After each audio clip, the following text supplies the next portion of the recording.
Vostès, els docents, el personal dels centres d'educació, ho sentiu en el punt de mira?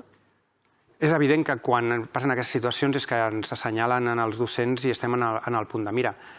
El que nosaltres diem i el que ens diem a nosaltres mateixos és que nosaltres tenim un compromís amb l'alumnat, nosaltres tenim un compromís amb la societat i és la nostra feina, i no pot ser d'una altra manera, educar i donar les eines a aquests alumnes perquè creixin com a persones, perquè siguin persones crítiques, perquè puguin decidir lliurement en el seu futur, i això comporta parlar en l'aula absolutament de tot. Igual que parlem de la violència de gènere o igual que podem parlar del medi ambient, hem de parlar del que passa en els entorns, amb respecte, amb criteri, i on els docents tenen molta experiència i hem de confiar i confiem moltíssim en els docents.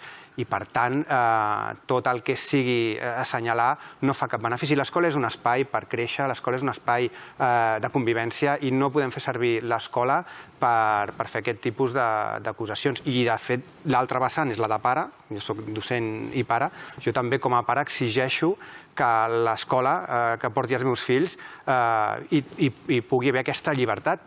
No podem educar les nostres criatures sense un marc de llibertat. Això no és educació, això no és un bon ensenyament, diguéssim. I és un moment molt important de país i si cal manifestar-se, els manifestem, i si cal sortir un altre cop, sortim, perquè l'escola és el pilar de la societat i és un dels pilars més importants que tenim i l'hem de defensar perquè és nostre. Senyor Corbera, gràcies per ser avui al dia. Un plaer. Gràcies i fins aviat.